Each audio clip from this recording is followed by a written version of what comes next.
Bem-vindos ao Da Capa à Contra Capa. Sexualidade e reprodução em Portugal, os tempos da pandemia. É o título do novo ensaio lançado pela Fundação Francisco Manuel dos Santos.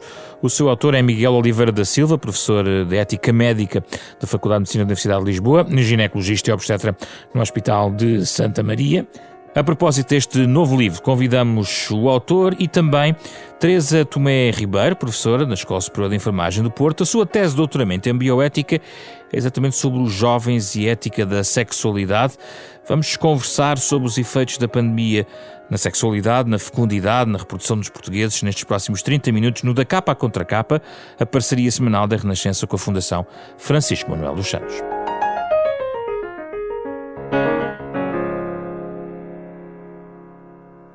Muito obrigado pela vossa presença. Miguel Oliveira da Silva está aqui comigo em estúdio. Teresa Tomé Ribeiro, a partir dos nossos estúdios de Gaia. É um gosto recebê-los no nosso programa. Miguel Oliveira da Silva, comece por si.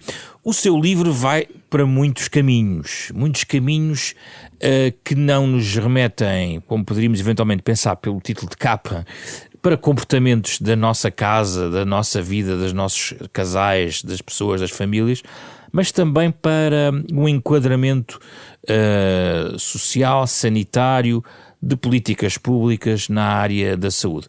Porquê é que decidiu juntar e alargar essa reflexão a essas dimensões? Ora, muito obrigado pelo convite, José Pedro Frazão. Um cumprimento muito especial à professora Teresa Tomé Ribeiro e os meus agradecimentos à Rádio Renascença e à Fundação Francisco Manuel dos Santos. Ora bem, como obstetra que trabalha no Hospital de Santa Maria e que, portanto, vê grávidas várias vezes por semana, obviamente que eu não podia deixar de sentir as consequências práticas que a pandemia decretada pela OMS em março de 2020 teve na fecundidade da população em geral, concretamente em Portugal.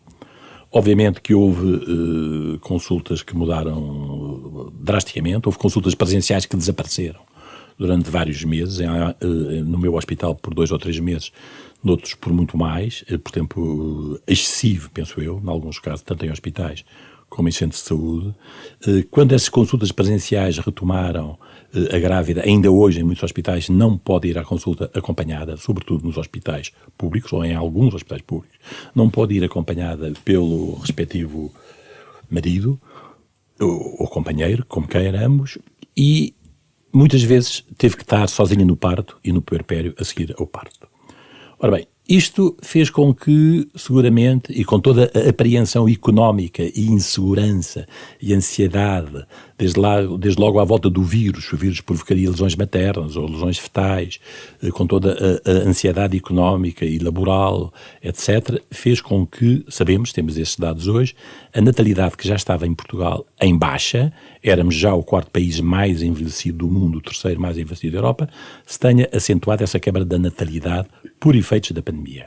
Portanto, as pessoas, pura e simplesmente, tiveram medo de adiar crianças ou, dos casos da procriação medicamente assistida, não foi uma questão de medo. As consultas fecharam no Estado e aí não foi apenas adiar uma criança, foi deixar de a ter. Diz, e muito bem, o meu interlocutor, José Pedro Frazão, que eu tentei ir por vários caminhos. Sim. Porque, de facto, as consequências da pandemia em termos da sexualidade e fecundidade foram múltiplas, desde na própria intimidade conjugal ou extraconjugal provocada por múltiplos confinamentos e distanciamentos físicos e uso obrigatório de máscaras, exemplos extremos de pessoas me disseram que tinham relações sexuais usando os dois máscara, o medo, como digo, de situações associadas a desfechos incertos na gravidez, inclusivamente haver uma brutal diminuição na oferta de cuidados de saúde pré-natais, cuidados de saúde na procriação medicamente assistida. Isto fez com que, no mundo dito rico, entre aspas, em que nós nos incluímos, Europa, Portugal, França, Itália, Estados Unidos, tenha havido uma quebra da natalidade. Em janeiro e fevereiro em Portugal, de 21, comparando com janeiro e fevereiro de 20, teve entre 15% a 20%, o que é brutal, mas, apesar de tudo, com o aumento de partos nos hospitais privados, podemos ver porquê.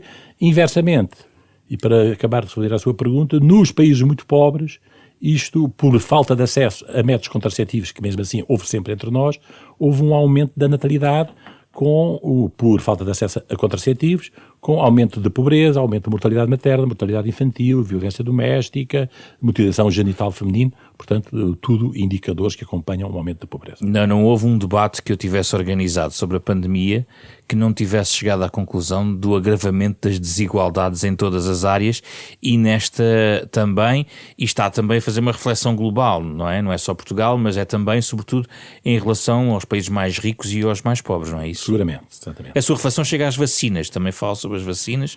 Tem a ver o quê? Com as suas dúvidas sobre a desinformação, sobre a credibilização da própria ciência? Por um lado, sim, pela importância essencial em que os cidadãos confiem na ciência, confiem na medicina, confiem na investigação médica. Portanto, o movimento anti-vacinas nesse aspecto, que já vinha de trás, desde que há vacinas, mas que era muito forte já, sobretudo em países afluentes, como França e certas comunidades minoritárias nos Estados Unidos, Itália também, o movimento 5 Estrela tinha no seu programa inicial uma luta feroz contra as vacinas, mas o movimento anti-vacinas foi de alguma forma insuflado por mensagens contraditórias, zigue-zagueantes, em alguns casos tinha mesmo que ser assim, mas devia-se ter reconhecido com a humildade que a ciência às vezes avança por zigue-zagues e por correções e por honestos erros que se vão corrigindo, e eu penso que nem sempre houve a humildade de explicar os erros que se tinham feito. Quando nos lembramos que há 14 meses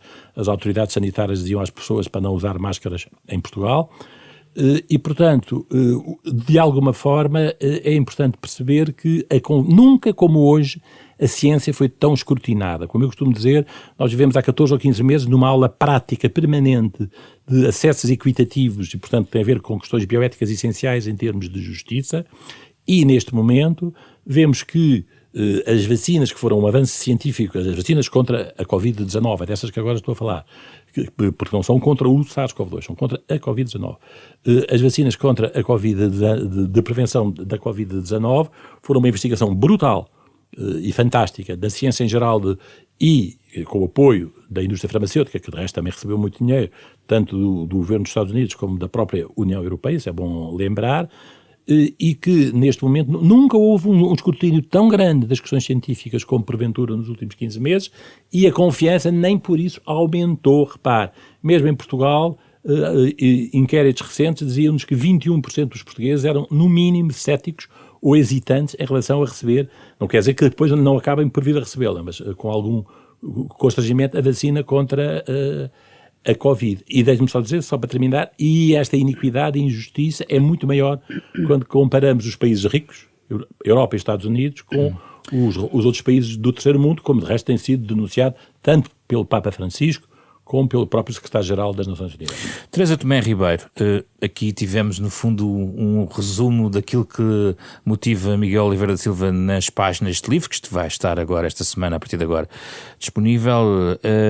Gostava de ouvi-la sobre o impacto da pandemia em todas estas as dimensões. Para onde é que quer direcionar desta gama tão alargada de linhas de reflexão? Para onde é que gostaria de começar a sua ideia? Olá, boa tarde, eu agradeço o convite à Rádio Renascença e tenho muito gosto em estar aqui com o professor Miguel Oliveira da Silva. Obrigado, é E agradeço-lhe o livro, não é? Porque na verdade tem imensa informação de imensas áreas ligadas com a saúde sexual e reprodutiva e o comportamento e a vivência da sexualidade dos portugueses e dos casais, e é sempre muito bom quando temos um trabalho assim feito, em que apanha muito de muitos lados, o que é muito rico, não é? Porque é difícil chegar a toda esta informação de uma maneira só. E consegue-se com este livro, e portanto acho que tem muita utilidade e que foi muito oportuno. Em relação à vasta, não é? À abordagem vasta que faz, porque toca em todos os pontos, ligado com a vivência da sexualidade, se calhar começava também pela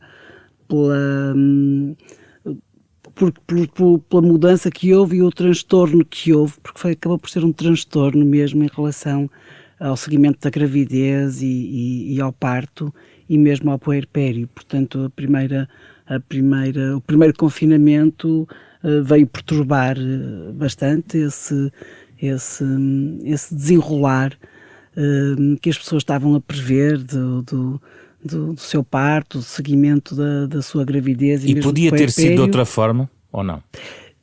No início, não. No início não podia ter sido de outra forma, porque conhecíamos muito pouco este novo vírus, não se sabia, na verdade, que mais aspectos é que se poderiam esboçar e tudo que tinha a ver com saúde materna e fetal e portanto houve aí o que tem que haver, não é? De repente fecha-se tudo e faz-se o mais rigoroso possível. Mas depois, conforme fomos andando e já ao fim de 6 meses de percebermos como é que se estavam a expressar, como é que este vírus começava a expressar, poderia, na verdade, ter-se em alguns sítios facilitado mais ou dado mais apoio ou conseguido que as pessoas, que as grávidas e os maridos e os pais dos bebés tivessem, e as avós também, que tivessem mais presentes e mais próximas e as visitas e assim. O professor Miguel da Silva escreve a dado passo que, de certa maneira, devemos se calhar aproveitar para repensar os cuidados de saúde. Há que corrigir prioridades, repensar tarefas, reduzir listas de espera, iniquidades na saúde sexual e reprodutiva expostas e aceleradas pelo efeito da pandemia. Eu gostava de saber se vem algum sinal de que isto vai acontecer, professora. Se quer que lhe diga, acho que sim, quer dizer, eu falo só na forma de acesso. Por exemplo, tenho muitas enfermeiras e muitos enfermeiros que estão a fazer, por exemplo, mestrado lá na minha escola, na Escola Superior de Enfermagem de Porto, e que de repente repararam e viraram-se para aspectos que não tinham ainda percebido que eram tão importantes, como a presença, o acompanhamento, o toque, como o espaço que se tem que dar para as pessoas poderem contar os seus medos e estarem presentes. Portanto, isso, acho que toda esta sensibilidade cresceu imenso e, portanto, a humanização dos cuidados vai ser uma realidade maior, estou em crer, pelo facto de termos sentido o que era ter cuidados que não podiam corresponder aos critérios da humanização, não é? Sim. Porque foi isso que aconteceu. Agora, eu acho que na verdade, a segunda fase, o segundo confinamento, portanto, o índice de natalidade ter baixado, teve muito a ver com o grande susto que se teve no primeiro e com a certeza que as pessoas não iam poder ter o acompanhamento nem o apoio que estavam à espera de ter, e portanto as pessoas aí retraíram-se o mais possível. E claro, quem estava a seguir tratamentos também teve que suspender e houve toda uma mudança grande. Miguel, mas eu acho que estas fases assim de grande crise nos fazem pensar muito no que é essencial, e eu acho que nos centrarmos no essencial é o que tem interesse e é o que começa a acontecer. Eu vou aproveitando para colocando... Acredito no futuro. Sim. Vou aproveitando aqui também para colocar alguns tópicos que Miguel Oliveira da Silva vai dando no livro. Eu, por exemplo, há uma passagem, eu diria bastante crítica, professor, em relação às teleconsultas, porque se um novo modelo nos digitalizar o acesso à saúde, esta questão vai permanecer para lá da pandemia, professor Miguel Oliveira da Silva.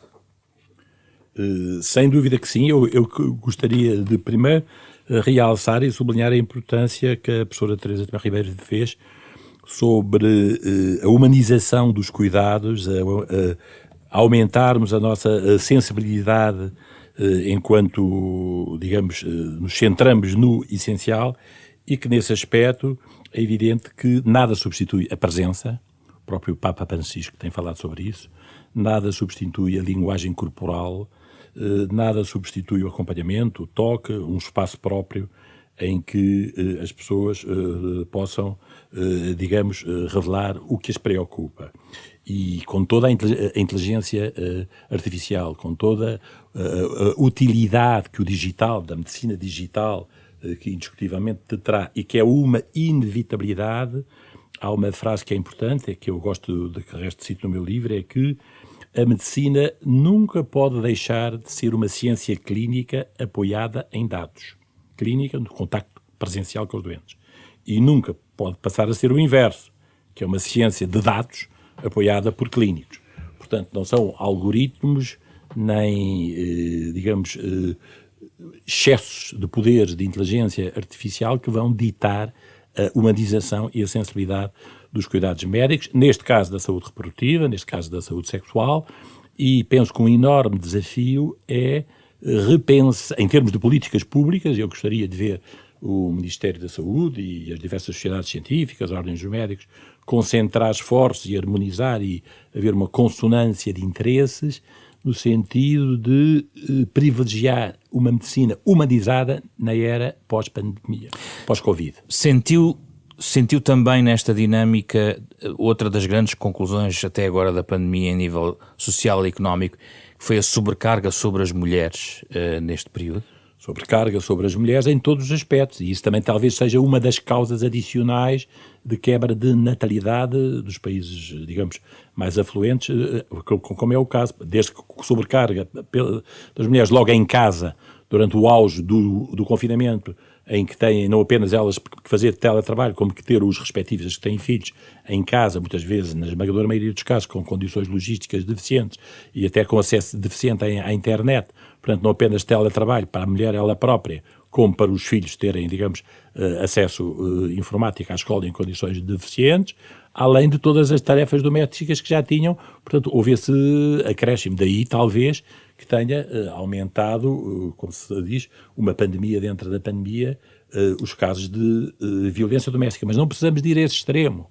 Nas tarefas domésticas do dia-a-dia. Se o teletrabalho continuar, essa tendência que detectou na pandemia provavelmente vai continuar. O teletrabalho vai continuar, não com certeza com a intensidade absoluta que vimos nos momentos mais altos, das vagas mais intensas. É mau para a saúde da mulher? Algo vai continuar. Eu penso que é sempre bom sair de casa e é sempre bom sair de casa para trabalhar e voltar a casa para trabalhar. Penso que trabalhar no sítio onde temos as nossas atividades lúdicas, afetivas, domésticas, por obrigação, sempre, porque não temos outro recurso, porque não temos outra opção, e em exclusividade, uma coisa é o teletrabalho, continuar 2 dias por semana, 3 dias por semana, ou umas tardes, uns meios tempos. Penso que isso vai ser uma inevitabilidade, isso de resto vai criar inúmeros problemas a muitos escritórios que vão ficar vazios, muitas empresas que neste momento já estão a pensar o que vão fazer a tanto espaço vazio.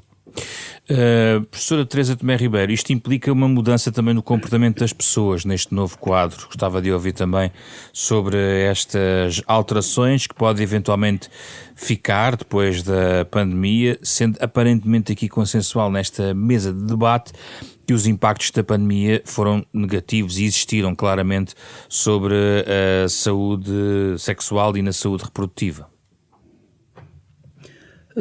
Assim, como estava a dizer o professor Miguel, na verdade, a mulher em casa, em teletrabalho e com a sobrecarga toda de tudo, não é?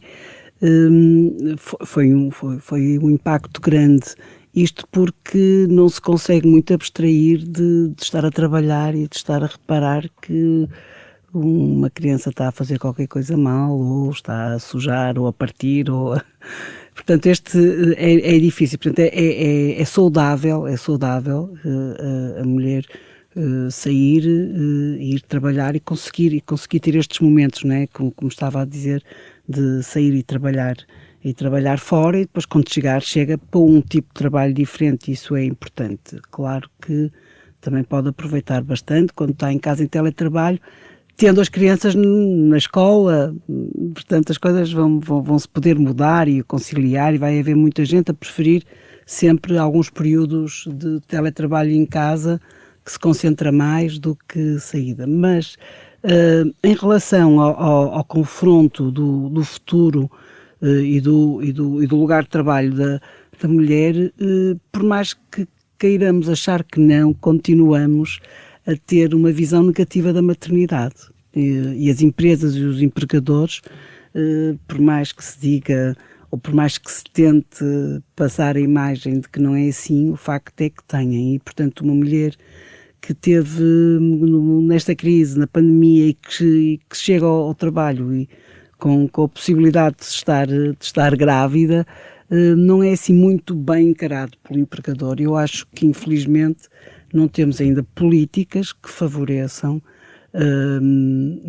a maternidade, que respeitem a maternidade, no fundo, no todo que ela precisa. É mais um fator para agravar, digamos, esse problema da natalidade em Portugal, não é, professora? É. Muitas vezes as mulheres têm as jovens mulheres, que na verdade fazemos tudo ao mesmo tempo, porque quando somos jovens, somos férteis, temos projetos afetivos fortes e ao mesmo tempo temos carreiras a desenvolver, que são para se desenvolver também nessa altura. E na verdade, o saber, isso é uma entrevista de trabalho, quem ficou sem emprego, ir a uma entrevista de trabalho e perguntarem-lhe se está a pensar ter mais filhos, ou aconselharem no início, antes da entrevista, dizer assim, não fales que tens filhos, ou nem fales em crianças. Portanto, este tipo de situação não parece muito do nosso tempo e, no fundo, de uma Europa que necessita de ter um crescimento diferente, mas passa-se, e esta fragilidade do emprego, do trabalho que toda a gente sentiu, as mulheres sentiram-no também associado à maternidade, e na verdade isso tem impacto na natalidade, porque a mulher retrai-se. Vidas adiadas, no fundo, professor Miguel Oliveira da Silva, foram adiando. Quem queria, por exemplo, ter um filho, se calhar foi adiando por melhores condições financeiras, por melhores condições sanitárias. É a sua experiência também? Vidas adiadas, sim, como tendência geral, claro, grosso modo, mas em alguns casos, concretamente nasquelas que iam às consultas para a procriação medicamente assistida, pior do que vidas adiadas. Vidas que não vão existir. Portanto, são crianças não apenas adiadas 1 ano ou 2, mas crianças que não vão existir. Uma mulher com 38, 39, 40 anos não pode estar 2 ou 3 anos à espera para adiar o próximo filho.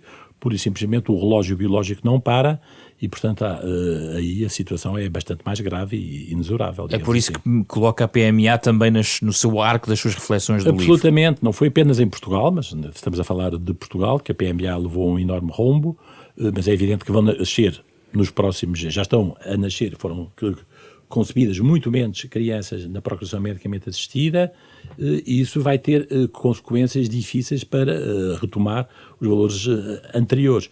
E, portanto, eu penso que deve ser uma prioridade enorme dos poderes públicos a nível da saúde e a nível global do governo investir na natalidade. Nós temos que ser humildes e reconhecer que antes da pandemia os, tímidos apoios que houve de estímulo à natalidade a nível nacional e a nível até municipal tiveram consequências praticamente nulas em Portugal.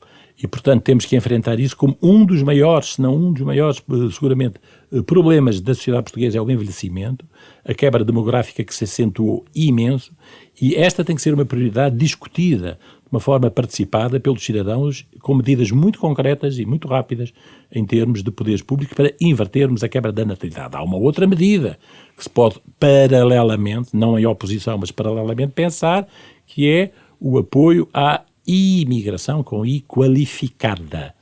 Imigração qualificada. Não me choca, mas isso existe. A desqualificada também tem filhos.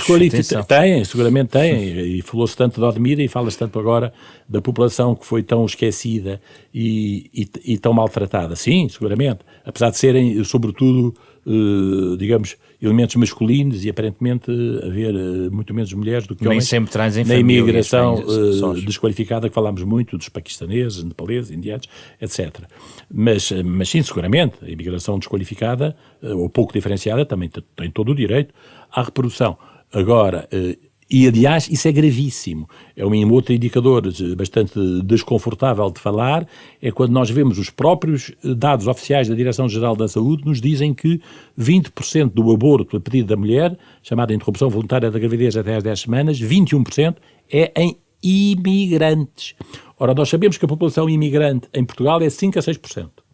Sabemos que o número de partos em Portugal responsável em que a população imigrante é responsável são 11%. É uma desproporção grande. 11% dos partos vêm da população imigrante, que são 5 a 6% da totalidade. E 21% dos abortos até às 10 semanas são da população imigrante. O que é que isto quer dizer? Que o planeamento familiar está a falhar completamente na população imigrante, mais do que nas outras populações ainda, e que os cuidados de saúde, concretamente, de planeamento familiar, não existem, ou se existem, não estão adequados às necessidades específicas e culturais próprias da população imigrante. Isto é gravíssimo. Concorda, Teresa Tomé Ribeiro? Sim, concordo.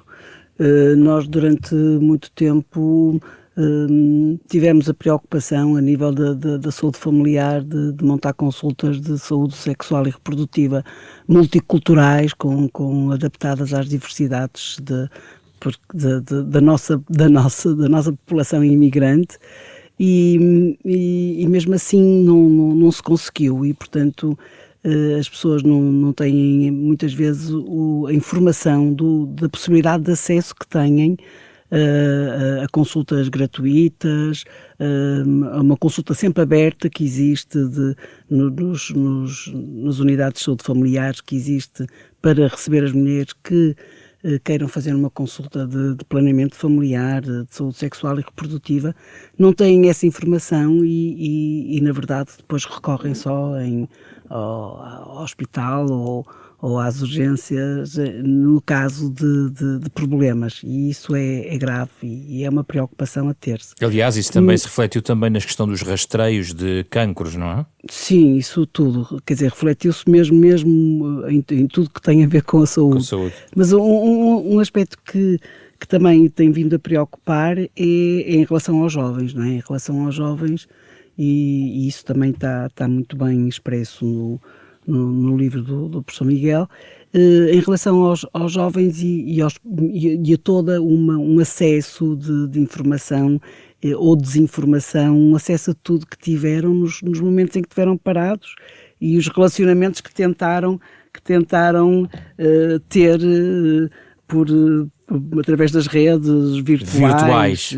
E foi impressionante a mudança que trouxe, e o aumento até da utilização da pornografia em jovens, o que é uma idade de procura e de descoberta, e não tendo convívio e não tendo a abertura da conversa, do contacto, das discussões, da troca de impressões que é o mundo dos jovens nas escolas, ficarem confinados em casa, reduzidos, uma procura de um clique com um dedo em tudo o que há disponível, levou-os por caminhos, alguns, bastante perturbadores, e portanto esta preocupação... Faz mal à saúde, na verdade. Faz mal à saúde mental, porque começa-se a fazer nós na cabeça, não é? Numa idade em que estas discussões são necessárias ter em grupo e com professores e com pais, e portanto também estamos a contar que os próximos 2, 3, 4 anos nos tragam manifestações novas, diferentes e não tão úteis como pretendíamos no crescimento e no desenvolvimento da sexualidade dos jovens. Este é um dos tópicos do seu livro, professor, tem a ver com os afetos, não é? A alteração nos afetos, não é? Exato, e de facto, como disse a professora Teresa, e muito bem, a impossibilidade de presença, de socialização, de grupo, de ir à escola, de sair, de voltar, de estar, digamos, num espaço lúdico, fez com que tenha disparado, não apenas entre os jovens, aliás, não temos estudos, mas presumivelmente também muito sobre os jovens, o chamado sexo digital, o consumo de sexo através de apps, nos telemóveis, na televisão, até a pornografia, como a professora Teresa disse muito bem, que, enfim, são formas, digamos, decaídas, em alguns casos, e até empobrecedoras, de afetividade e de sexualidade. Onde se entronca também numa dinâmica, professor, que eu gostava de ouvir, porque fizemos, aliás, aqui vários debates sobre a questão da saúde mental em tempos de pandemia. Como é que isto se cruza na dimensão da sexualidade e na reprodução? Ou como é que se cruzou em tempo de pandemia? Claro. É evidente que a saúde mental foi afetadíssima diz em linguagem um bocadinho coloquial que nunca tantos doentes existiram a procurar psicólogos e psiquiatras, mas a questão é que, evidentemente, desde a ansiedade, em pessoas que aparentemente antes muito bem estruturadas e equilibradas, a insónias, a depressões, a grandes situações de instabilidade e de vulnerabilidade, tudo isto afeta imenso a sexualidade, desde o próprio erotismo, desde o próprio desejo sexual, desde a própria, digamos, o desempenho sexual masculino e feminino, já para não irmos ao extremo de que os próprios fármacos, por exemplo, os fármacos que se tomam para a depressão, são eles próprios muitas vezes inibidores do prazer sexual. Professora Teresa, como é que se introduz a questão ética quando nós estamos numa emergência sanitária e, por exemplo, na saúde mental, o impacto da pandemia não é totalmente ainda mensurável e sabe-se que trouxe perturbação a muita gente, mas a sua preocupação é também ética e eu gostava de ouvir sobre onde é que entra a ética na questão da sexualidade em tempos de urgência pandémica. A sexualidade é muito interessante porque a sexualidade é sempre ética, porque tem sempre a ver com o outro e com o impacto que eu tenho no outro e com o que eu provoco no outro. E na verdade foi uma pena, é uma pena, foi e é, mas é uma coisa fácil de remediar, que é a oportunidade que as famílias tiveram de criar uma linguagem afetiva pelo facto de estarem confinadas no mesmo espaço. Uma linguagem afetiva, uma linguagem em que pudessem conversar com mais calma, com mais tempo, mais abertamente sobre, na verdade, sentimentos, emoções, desejos, que é uma linguagem que temos vindo a perceber nos estudos que temos com os adolescentes, que é uma linguagem muito pobre. Existe uma linguagem familiar muito pobre sobre sentimentos, sobre emoções, sobre os porquês porque é que eu escolhi casar, porque é que eu escolhi ter este filho, porque é que eu escolhi esta vida. E isso porquê, professora? Há uma falta de diálogo intergeracional? Eu acho que há uma falta de reflexão e de construção, que cá está a ética e, portanto, íntima sobre o que eu sinto, o que é para mim amar. E andávamos num mundo que nos dava muitos prazeres imediatos de todo tipo e feitio e que, portanto, rapidamente nós conseguíamos desviar toda a nossa atenção para muita coisa muito boa e muito interessante com que nos movíamos à vontade neste mundo e de repente percebemos que se calhar não estávamos a refletir no que era essencial e portanto o porquê que eu gosto de ti e tu gostas de mim, este tipo de linguagem de conversa, as crianças saem de casa deste ambiente que é afetivo, crescem sem a desenvolver. Mas com a presença das famílias mais em casa não foi uma oportunidade perdida também? Foi uma oportunidade que tiveram, mas também era uma oportunidade que em algumas surge naturalmente, mas para outras também tinha que ser minimamente preparada, sugerida, orientada, apoiada também, e eu acho que para isso não estávamos preparados e como todos nos retraímos ao mesmo tempo, não é? Perdemos-la e vemos que, portanto, esta linguagem afetiva caiu numa pobreza muitas vezes ainda maior. E noutros extremos caiu numa agressividade, não é? E, portanto, a ideia de que os filhos são meus e, portanto, sendo meus, eu também estando aborrecida posso lidar com eles de uma forma como estou. E, portanto, a violência intrafamiliar perturbou também muito as crianças.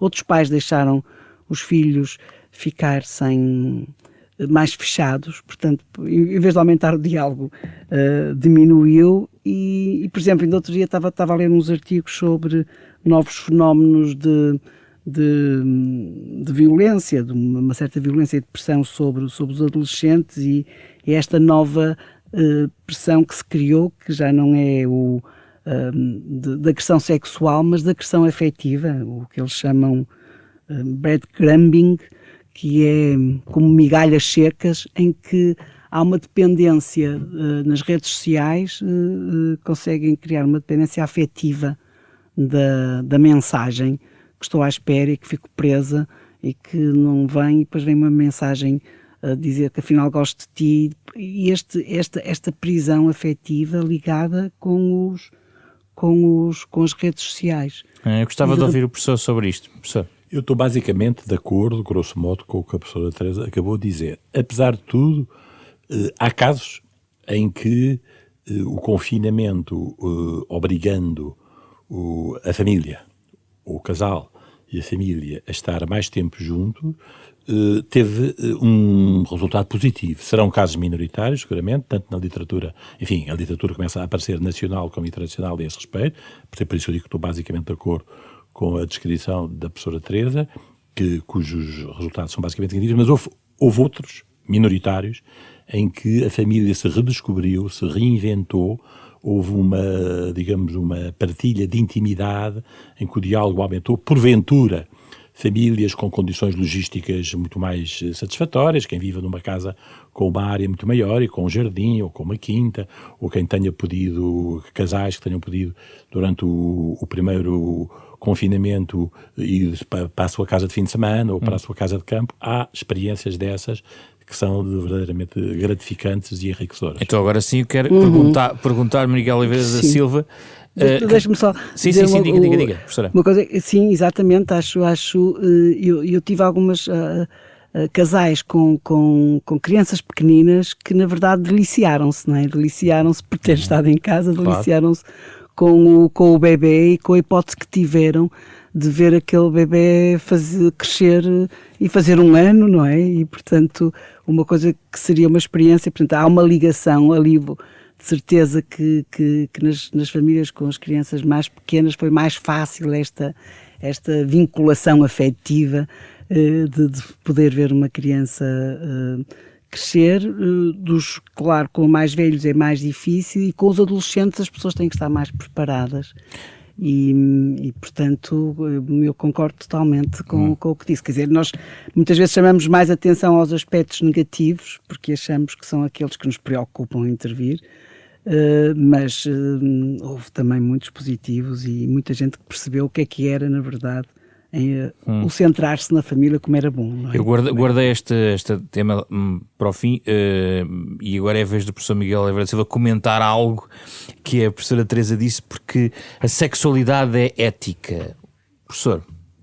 Sim, claro, a sexualidade é ética, tem a ver com os nossos valores mais profundos e mais construídos e trabalhados, mesmo quando a sexualidade não passa por relações sexuais a dois, e portanto mesmo quando, por exemplo, a sexualidade é vivida em pessoas que decidem, por opção de vida, não ter manifestações de sexualidade a dois, porque decidem ter uma vida de continência sexual ou por razões de vida, percurso de vida, filosóficas, espirituais, religiosas, como nós sabemos, nem por isso todos nós, seres humanos, deixamos de ter uma sexualidade. Portanto, mesmo aqueles que a sublimam da forma mais enriquecedora por vontade própria e por opção de vida, deixam de ter uma sexualidade. E também aí a forma como transmitimos às pessoas que nos rodeiam e com quem trabalhamos e com quem convivemos, a forma como transmitimos, digamos, os valores da nossa sexualidade e da nossa intimidade são profundamente éticos. Mas degradou-se essa ética na pandemia? Eu diria que um consumo exponencial de 20% ou 40% aumentado de plataformas ditas de encontro, digamos, íntimo e de procura de chamados brinquedos sexuais ou de prostituição ou de pornografia são sinais que, de uma forma geral, absolutamente negativos em termos de enriquecimento da sexualidade.